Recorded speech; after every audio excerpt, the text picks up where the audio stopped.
This is ContactTalkRadio.com, consciousness in action, and you are taking action into your consciousness by tuning into Contact Talk Radio. And on TuneIn.com, Ying.fm, and Upsnap Mobile. Contact Talk Radio.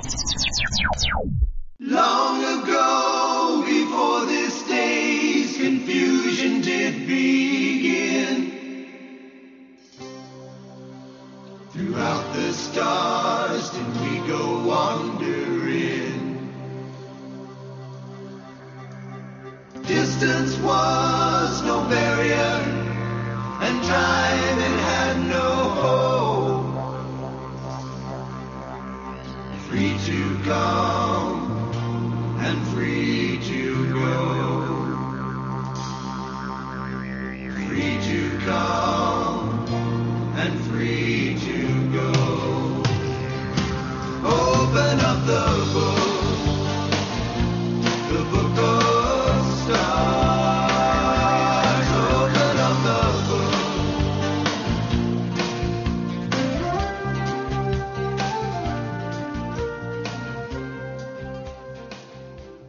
Hello, everyone, and welcome to Karmic Evolution's Astrologically Speaking.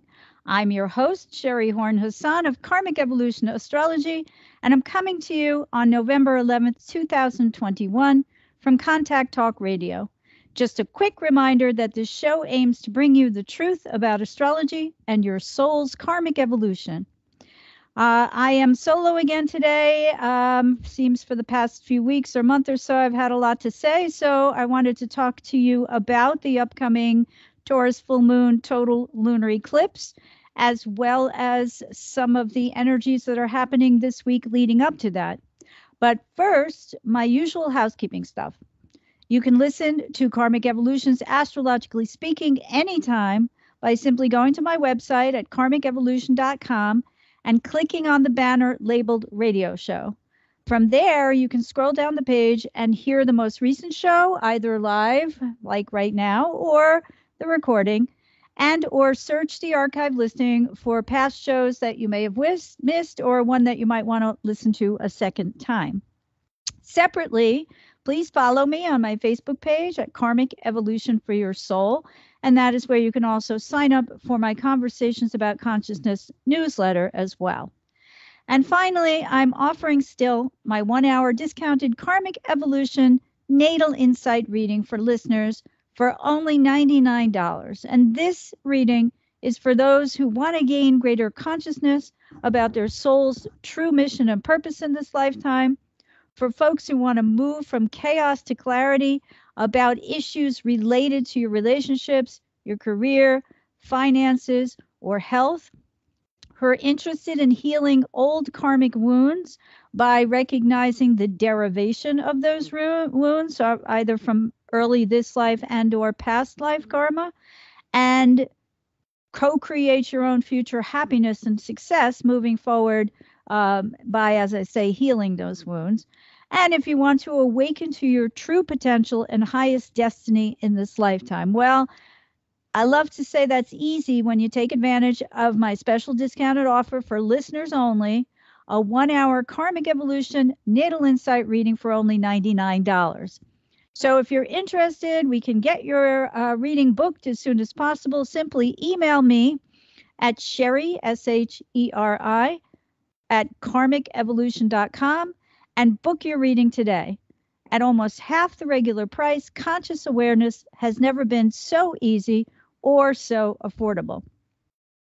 And I'd like to say, too, we've got the holidays coming up. Black Friday is approaching, although I think now Black Friday starts like tomorrow or something instead of that Black Fridays are coming. There may be more than one Black Friday this year. I do not know. We all know that there are issues with the supply chain. I've spoken about that numerous times over the past couple of weeks. Apparently, we have inflation now, which is in part caused by the fact that people had banked money during the pandemic. None of us went, not none, but a lot of us didn't go shopping in regular stores or go out to restaurants. And so we put our cash in the bank. And now that trying to advertise sell my discounted reading, which a lot of people have taken advantage of, and many of them seem to love it. So what I'm trying to say is, if you'd like to give yourself the gift of astrology, again, it's only $99 for a 1-hour reading, which is, if you've checked the prices of others, you'll note that that's, not out of line, and is in fact quite inexpensive. But also if you'd like to gift a reading to somebody. So by all means, hit me up. Again, Sheri, SHERI, at karmicevolution.com. And I will get back to you and we'll get your reading or your gift certificate purchased and booked at your leisure. Okay? So, all right. Now I can concentrate on the heart of my podcast, which is getting to this week's Astro news you can use. All right. So right now, we're still in the waxing portion of the monthly lunar phase, and that's since last week's Scorpio new moon on November 4th, which asked us to plant seeds that will blossom into the power and strength that enable us to adapt to changing circumstances so that we may continue to evolve, survive as part of our evolutionary growth moving forward. Now, such inner strength was necessary. And I don't know how many of you read regular horoscopes or you read your favorite horoscope person. I haven't posted much lately, but a lot of people are posting about what happened yesterday, which was November 10th, which is when Mercury and Mars conjoined in Scorpio. And that was followed by both of those planets squares to Saturn in Aquarius. So I talked about this last week, and I noted on last week's show, and I'm going to quote myself, quote, Mercury conjunct Mars requires restraint, lest we fly off the handle in a sudden fit of pique, which often causes us not to choose our words wisely, to say the least. And this can provoke an argument, as Mars is an ego-oriented energy. And this aspect asks us to choose our battles wisely, and that's Mars square Saturn too, to ensure where we may really have to defend ourselves in order to maintain our integrity and to speak or argue only about that which truly concerns us. So let's look at what went on yesterday as these three aspects came to a culmination. Now, Mercury square Saturn can be interpreted, Mercury is young people, because its archetypal meaning carries the connotation of youth and the archetype of the poor eternus, as in the mythical Peter Pan figure who cries, I'll never grow up, never grow up, never grow up. And of course, Mercury's about communication. Saturn, on the other hand, is the wise one, the authority figure, the judge.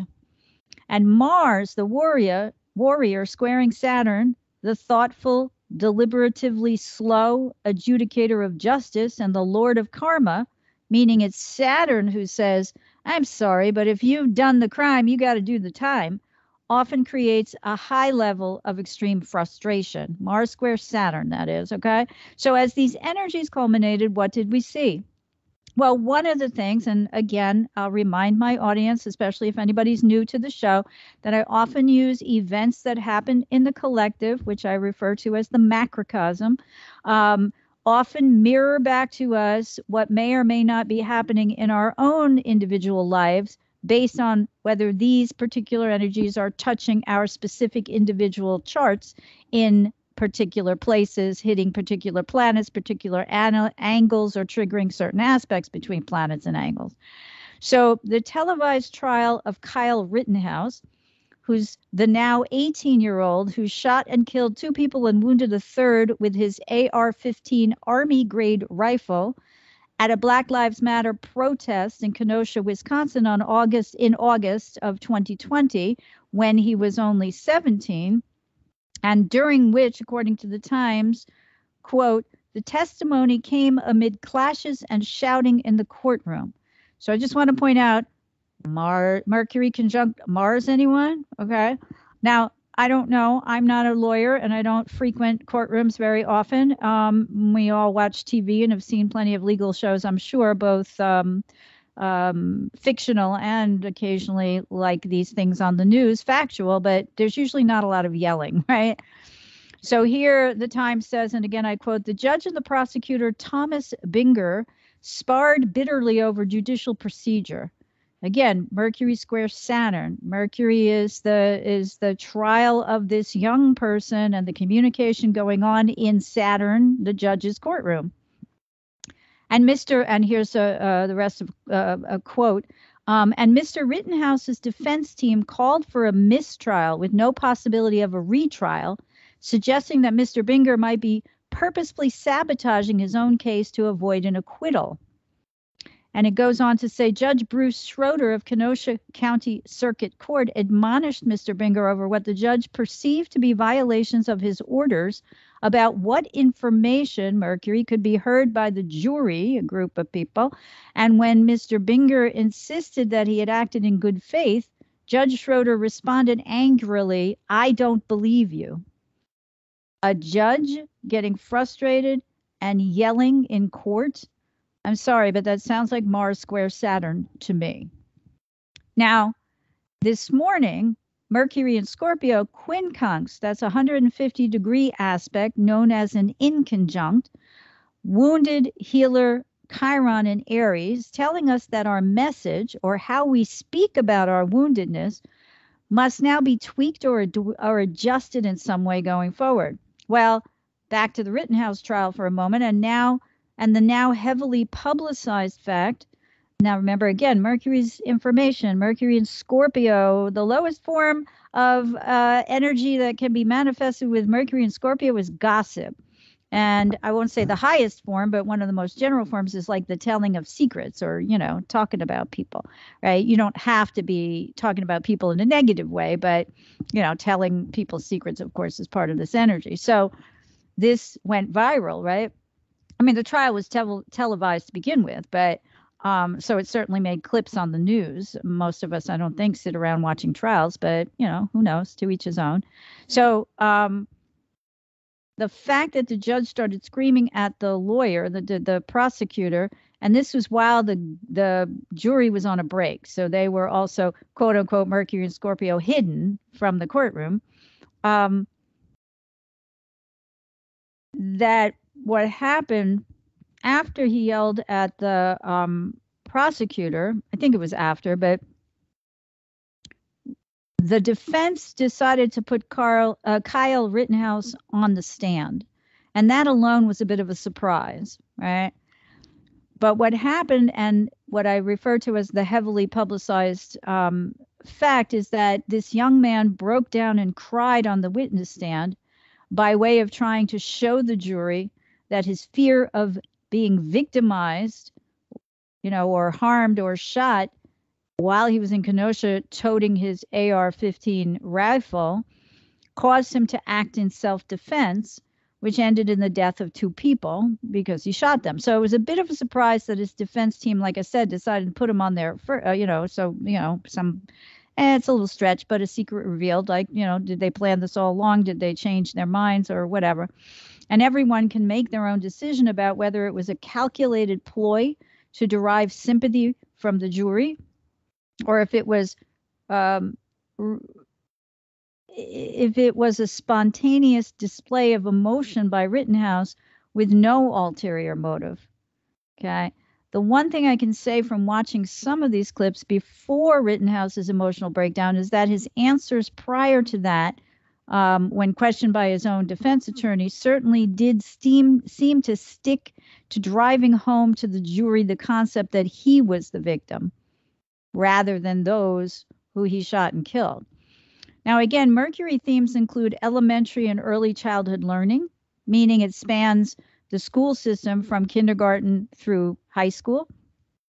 And we also had a federal judge's ruling, read judgment, in Texas that came down yesterday. And this decreed that Governor Greg Abbott's ban on mask mandates in Texas schools violates the rights of students with disabilities, which clears the path for districts in the state to issue their own rules for face coverings, a decision that could affect more than 5 million students. All right. So Mercury quincunx Chiron, which followed the Mercury Mars and Mercury followed the Mercury Mars conjunction yesterday early, and then later on Mercury square Saturn, and then right after that Mars square Saturn.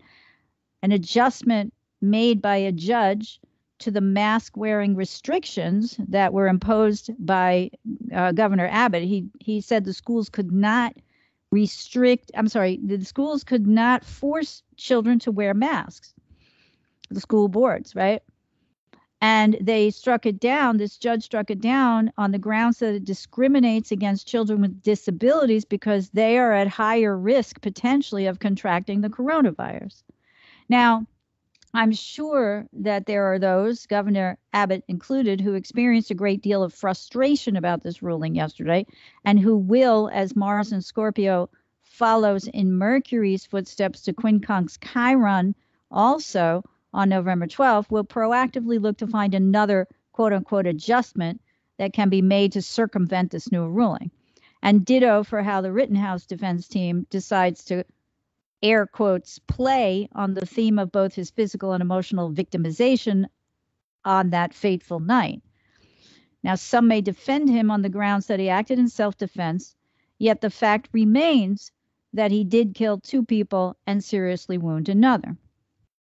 Now, we also had, and I just found this interesting because it did come they did come, boom, boom, boom, as these Mercury, Mars, Saturn, and Chiron energies were waxing, a ruling by another judge, and this one in the case brought by Donald Trump, to prevent the release of his records related to conversations, meetings, etc., notes related to the January 6th attack on the U.S. Capitol.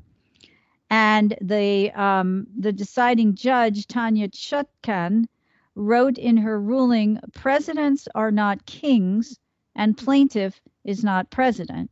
So Trump, of course, immediately appealed the decision. And that makes sense since he's been hawking for more than a year now how he's been victimized by a rigged election, right? I mean, the one thing that I think even pro-Trump people would be forced to acknowledge is that he certainly loves to play the victim. It's an MO, as they say. And what I was saying before is that Kyle Rittenhouse is using that same line of illogical logic, right? Let me appeal to your emotions and not your logical sense. So like I said before, he did actually factually kill 2 people, but he may get away with it if he can prove to the jury that he was so frightened by being attacked, victimized by others with guns, that his shooting of them was justified. Right?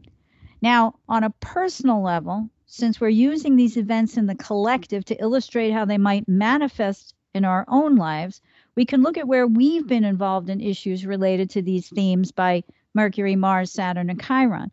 And as the Scorpio Sun forms a water trine to Neptune and Pisces on November 12th also, we might be mindful that this aspect can create the type of empathy that leads to a devotional state. And this devotional state can take the form of meditative, spiritual, or creative endeavors where we contemplate how well we've fulfilled both our spiritual and our material needs thus far in life. Going deep and connecting with soul and that kind of thing, and with spirit. On the other hand, trines are known as easy energies in astrology, like ice skating with the wind behind our backs, which causes us to move faster and farther than we really wanted, and water's emotion. So allowing ourselves to slide easily into the emotional self-deception that out of a sense of empathy and compassion and devotion, we must sacrifice our own needs for the happiness of another or others. And read what I mean by that is, we care more about others, or either a significant other or a child or whatever, than we do about yourselves. And this can easily beg the question of whether these others are worthy of such self-sacrifice on our part. So this can be a good time to go deep, to try to assess our intuitive processes, to access our intuitive processes in ways that help us uncover where we may be playing the martyr, simply because, especially with Mars quincunx Chiron, we see our own woundedness in others and therefore project it out as a way to avoid having to deal with our own pain. Or, like Rittenhouse and Trump, it may cause us to slide more easily into playing the victim role. I've discussed before on the show, though not recently, there's a fine line, two sides of the coin, victim-martyr pattern that develops. So some people like to play the victim, and others will sacrifice for them, develop a devotional attitude, feel so badly for them, especially people who are empaths and find it difficult to put boundaries up between their energies and those of others, or those who play the martyr. And so they're always going to be saving someone. But what the martyrs don't usually understand, it's easy to spot a victim, right? Well, it should be after a certain point in time, right? But martyrs often don't recognize that their own behavior is actually based on the fact that they want to be saviors. So if you're a martyr and you sacrifice for someone and you do it for no expectation of anything in return, then you're a true martyr in the sense of someone like Jesus Christ, who died to heal the sins of all of mankind, right?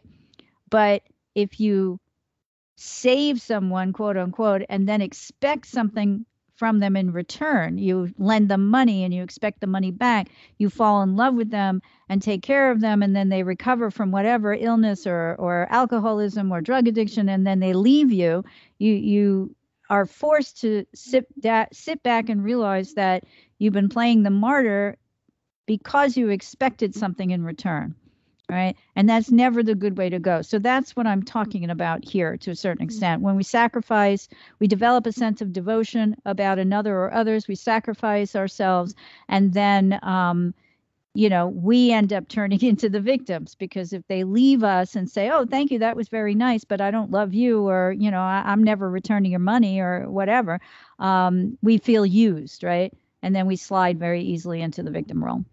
So anyway, how Trump, Abbott, and the Rittenhouse judge, prosecutor, and defense attorneys handle these recent events around these energies may shock and surprise us now. And if the surprise isn't related to these cases or issues, there may well be something else. So, let's stay tuned. And that's in part because Mercury opposes Uranus exact on November 13th, which, and we might watch right now, because the 13th is, today's the 11th, so it's only 2 days away. We may watch now for any more surprise announcements or unexpected occurrences related to all themes mercurial: children, siblings, communication, schooling, local transportation, and business, and any sudden change in what we value most, since Uranus is in values-oriented Taurus. Now, I will mention, as I did at the beginning, although I wasn't planning on it, the breaking of the logjam of the goods that are still stocked in cargo containers on docks in ports or still on ships at sea. And honestly, I haven't checked the latest on that, so I'm not quite sure. But, from what I've seen in general, this is still a problem. And it's in part, like I said before, because everybody, not everybody, but people were able to sock away some cash. So now it's holiday time almost, and everybody wants their goods delivered so they can wrap them and give them to their families and their kids and their grandkids as Christmas and Hanukkah and, any other holiday that we celebrate at that time. So Kwanzaa, that's what I was thinking of. In any case, whether this aspect will have something to do with that, I don't know, but it wouldn't shock me. And in alignment with Mercury opposing Uranus, our minds can be very quick. Ideas will arrive fast and furiously, but this can lead us to both miss details and become mentally scattered, kind of a nervous energy. So it's best not to attempt tasks that require too much concentration now, and instead to simply be open to new thoughts and ideas. Watch also for bluntness now, as well, because whether it's in our personal conversations and interactions, or the things that we hear from out in the collective, And, I guess, we may hear something blunt that's shocking, and it may be the bluntness that shocks us, not the actual subject matter, So keep your eyes peeled and stay tuned. And Venus, which I mentioned last week, is now in Capricorn, follows Mercury and Mars' footsteps to quincunx Chiron in Aries, with a square of her own to Chiron on November 15th. And that's followed by the Scorpio Sun square to Jupiter in Aquarius that day as well. So Venus is always about values, and the square always increases tension. Square is known as an internal tension. So integrating the values of Venus in Capricorn, where she prefers serious, steady, stable, supportive, and committed relationships, with speaking the truth about what's wounded us and what needs healing, take center stage by then. So we can ask ourselves, what's at odds about our current values or value system that prevents us from relying on these to actually integrate, and by that I mean start to heal our pain. And when I say pain and wounding, we're talking about karmic stuff. Chiron is very deep and lengthy archetype to explain, but these are the wounds deep in the core of our soul that our soul has carried with us from lifetime to lifetime, and on which we are continually working to heal. Right? That's not a negative. I want people to not misunderstand me. It's a positive, because we just continue to heal every day and every lifetime. So do we stick to these values that we've, held for a long, long time? Or are they up for evolutionary change as the world around us evolves, even if it's in a direction with which we didn't formally agree? Right? Our values from 1980 may not be the same as in 2021, right? And that would be like kind of normal, because we would age, we would grow in experience, we would grow in maturity and wisdom, all those Saturn things, right? So why would we hold exactly the same values? Or on another hand, there are things that we always believed that we know are part of our true soul's values, right? Not superficial ego-oriented values. So we're asked to take a look at that now, so we can integrate where these values may have been wounded and how we can better heal.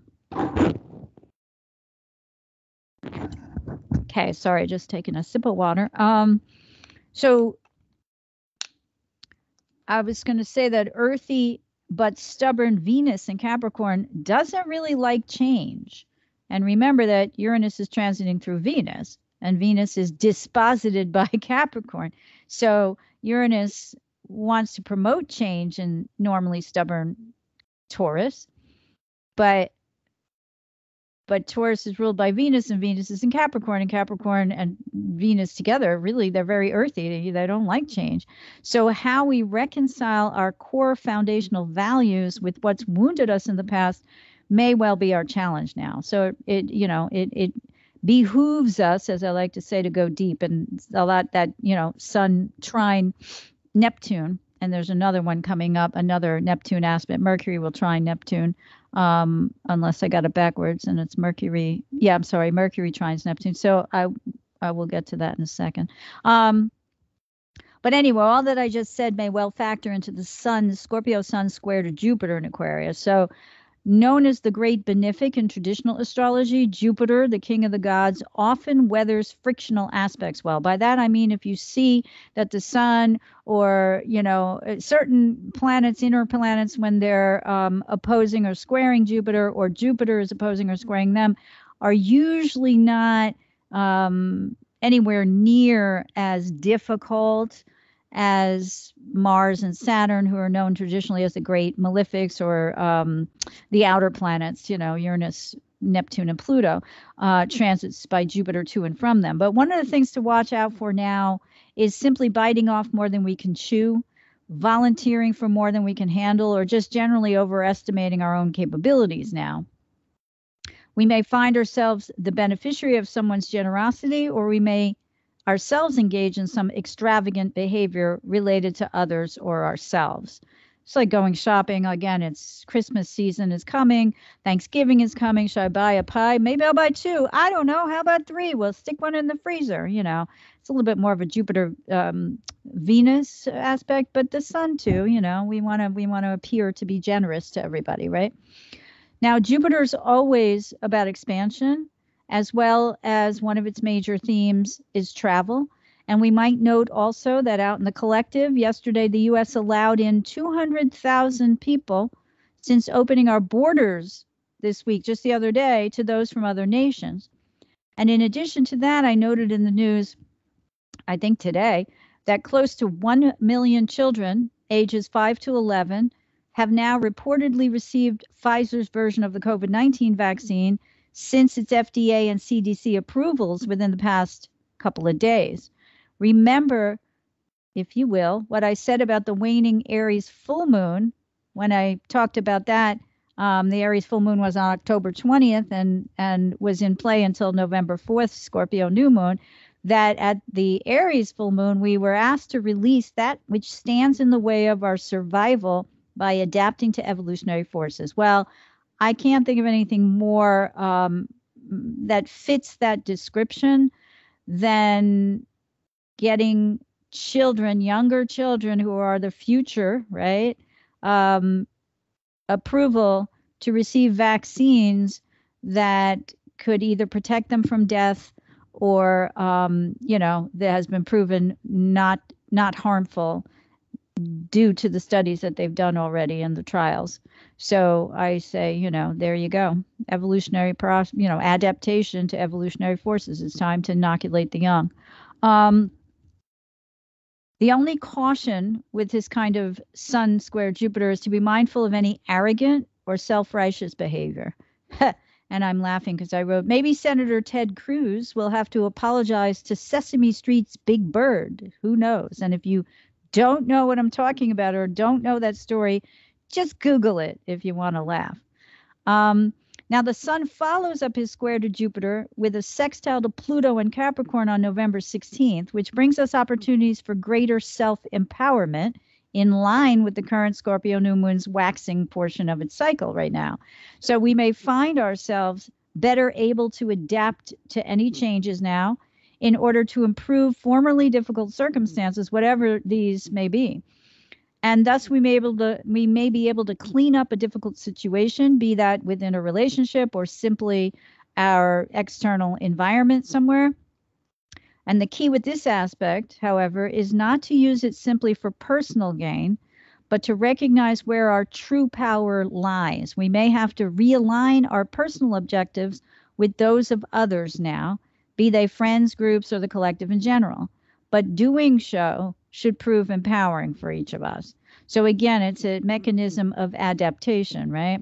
That's the major umbrella message. This may well prove to be necessary because when Mars opposes Uranus the next day on November 17th, that's when we've got a recipe for sudden, unexpected change, potentially of the shocking kind. It's a bit more explosive, potentially, than Mercury opposite Uranus from the few days before, because Mars is always about action. And when Mars is in frictional aspect to Uranus, there's always the potential for something to blow up, whether that is literal or metaphorical. So we might remember that both the Scorpio Sun and Moon opposed Uranus and squared Saturn at the November 4th Scorpio new moon a week ago, and that here in the U.S. we had two very unexpectedly tight governor's races in both Virginia and New Jersey that pretty much shocked everyone. We also saw a number of Republicans on state and local levels defeat Democrats whose seats were thought to be safe and secure. So here in New Jersey, where I live, the big upset came not only from the closeness of the governor's race, where the Democratic incumbent Governor Phil Murphy's reelection was assumed to be a given, but in fact turned out to be a squeaker instead. And in addition, the long-term Democratic head of the state Senate here lost to a GOP candidate who is a truck driver who spent a total of $153 on his election campaign. I'm sorry if that's not like something that's shocking, then I don't know what is. But as I mentioned, that was a result of the Scorpio new moon, which had the luminaries in opposition to Uranus. And another large part of that surprise energy as well was that the November 3rd elections occurring as the sun again was waxing towards its exact opposition, which happened on November 4th, is that these races actually took a long time to call. They took a couple days and some took more than that. So that's how we know Saturn was involved in this T-square, even though it was tight between the sun and moon and their opposition to Uranus, and the square to Saturn was far from exact. So, you know, these energies, they still play out as they wax and wane. And we know that since Saturn stationed direct in, I think it was October 6th, it was either the 6th or the 10th, I forget which. Pluto was the 6th, I think Saturn was the 10th. That Saturn's inching closer to his third and final exact square to Uranus, which occurs December 24th, I think it is. And that, you know, so that energy is getting stronger, not weaker. So now, as we head towards this exact Mars opposition to Uranus, we're mindful of two possible outcomes of this energy. The first involves impulsively lashing out against others who we may feel have held us back in some way. And the second is acting impulsively to escape any obligations or duties that we feel circumstances have imposed upon us. So impatience, irritation, and again, the ever popular and ensuing frustration may well cause blow-ups now. And if we've been repressing our Mars energy, which is to say suppressing our personal will, I want what I want when I want it, and I want it now. It's not an advocate. We're not advocating for grabbing everything you want like a 2-year-old, you know, who's having a temper tantrum, but we're advocating against repressing all of that energy. And if we have been repressing it, we might experience this energy externally through another who comes at us or others in an angry or disruptive fashion. The good news is that there's a flip side here, because one of the interpretations of this aspect's energies can come in the form of liberation. When the you-know-what hits the fan, it's possible that the fallout after the dust settles may actually leave us in a place where we feel free and unfettered, or no longer tethered to or under the control of others. Now, such freedom shouldn't be feared, as it's actually a way for us to change direction. Something inside that craved change, even if it was not conscious, orchestrated that change with the result that it leaves us free to pursue other avenues. Though this can and often is a shock at first, usually when we stop and think about it and begin to adjust, we find there's more than a silver lining to what at first appeared to be a dark cloud. I mean, it makes me think of losing a job, right? And then, you know, getting all upset and depressed and worried about money and worried about paying the rent and all that. And then, you know, finding out that it isn't long before you get a new position which offers you even more money or better circumstances or whatever. Now, as we head into the energy of the Taurus Full Moon total lunar eclipse, which occurs on November 19th at 12:57 a.m. Pacific time and 3:57 a.m. Eastern time, at 27 degrees and 14 minutes of the Taurus Scorpio polarity, the moon will be in Taurus at 27:14, the sun in Scorpio at that same degree. We first experience Mercury's trine to Neptune and then Venus's trine to Uranus. This is all right before the actual eclipse, full moon eclipse. So the former, which is Mercury's trine to Neptune, may cause us to become sensitive to the moods and subtleties of others, which can create a sympathetic attitude because this aspect triggers creative and imaginative thoughts, but it's not really great for practical matters. And the latter, which is Venus's trine to Uranus, can bring unexpected deviations into our day, but also a little excitement. So the trine is going to be easier for us to handle than a square or an opposition. And we might find that we try something new and different. We meet new or unusual people the day before or that day as the energy is waxing, or introduce something or someone new and exciting into our current relationships. We might also start a new relationship, but that's going to depend on what else is going on in a major way in your particular chart. And that relationship will seem exciting, but it could be fleeting. So only time will tell. They always say we want to wait until the aspect is over. In this case, it's a pretty quick one. So, meeting someone unexpectedly one day could lead to an exciting relationship, but on the other hand, it might flame out pretty quickly. So just be aware. Now, this Taurus full moon on November 19th also happens to be a total lunar eclipse, and is about releasing all of the negative aspects of the Scorpio archetype. So at a new moon, we're planting a seed about all of the positives of the archetype of the zodiacal sign that the new moon is in. And last time it was Scorpio, and I've talked ad nauseum about empowerment and, being able to adapt so that we can evolve, so that we can survive, so that we can not only live and stay alive, but we can thrive, right? That's the whole goal here. And at the November 4th Scorpio new moon, like I said,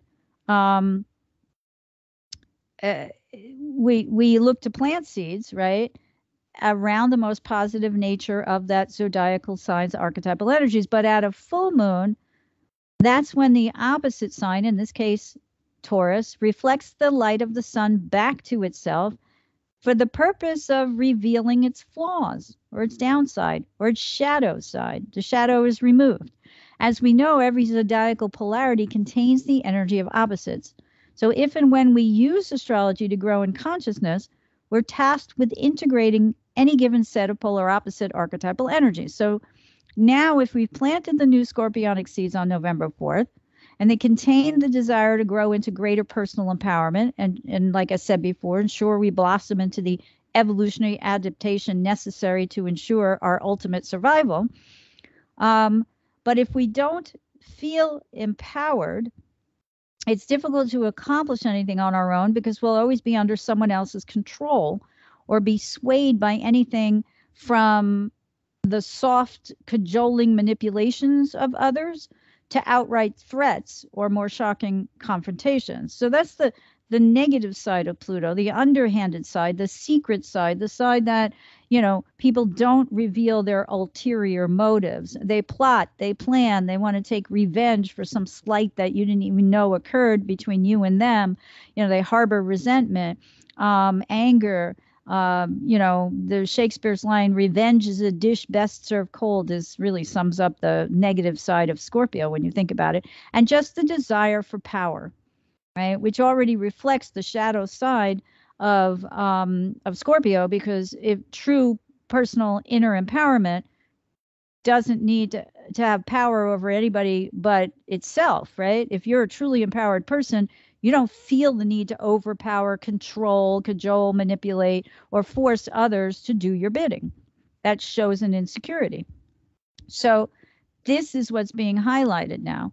So again, assuming we planted these seeds that can grow into a greater sense of the internal notion that we deserve to survive and that we'll do what it takes to do so, no matter how hard or difficult the obstacles, we know we're moving in the right direction. And since Pluto ruled Scorpio represents our shadow side, or those portions of our unconscious that we keep hidden from our conscious ego, which happens usually to deal only with the concrete physical manifestations of our lives, it would stand to reason that these hidden energies will be highlighted now during next week's Taurus full moon solar eclipse. So let's talk about eclipses for a moment. I can already tell that I'm going to run out of time. I got about 10 minutes left. So anything I don't finish here, we'll be talking next week about this eclipse again because it'll occur the day after the show. And then also, some background on the nodal shift that will occur and the last solar eclipse in the Gemini-Sag polarity, because the nodes will shift to Scorpio Venus soon in December or early January, depending on whether we're looking at the true node or the mean node. So let's talk about eclipses in general for a minute. The general meaning of any eclipse is that something comes to light or is revealed. And it's something that was formerly unknown or eclipsed from our view. And according to renowned astrologer Bernadette Brady in her book, Predictive Astrology, The Eagle and the Lark, eclipses happen in cycles, which are known as the Saros series.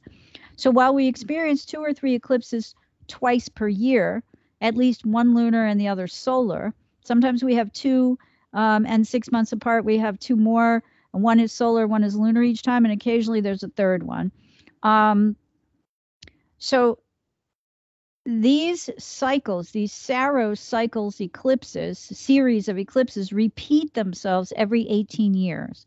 So what I want to impart to you now is that this particular one coming up at 2714, Taurus moon opposite Scorpio sun, which makes it a lunar eclipse, and the fact that it's a total eclipse has some meaning too, and I'll talk about that a little bit more next week. But there are different philosophies on how long the effects of an eclipse will last based on how long the duration of the actual eclipse is. And this is one of the longest eclipses. It's over 3 minutes long. So I'm going to talk a little bit more about that next week without going down that rabbit hole right now. So this particular eclipse is going to hark back to the energies of the eclipse that happened at 24 Taurus, was a lunar eclipse from 2003. So if you think about what occurred in your life that year, you may be able to connect these energies to this upcoming Taurus full moon total lunar eclipse now. Eclipses can often represent as what astrologers call a game changer. And this game changer is likened by astrologers to a jump start to a car that helps to restart its battery. And it can manifest as a drastic change in our life direction. And then again, depends on where it's hitting in your chart, how sensitive a point, what that point is connected to, what house it's in, and a great deal of all those kinds of details.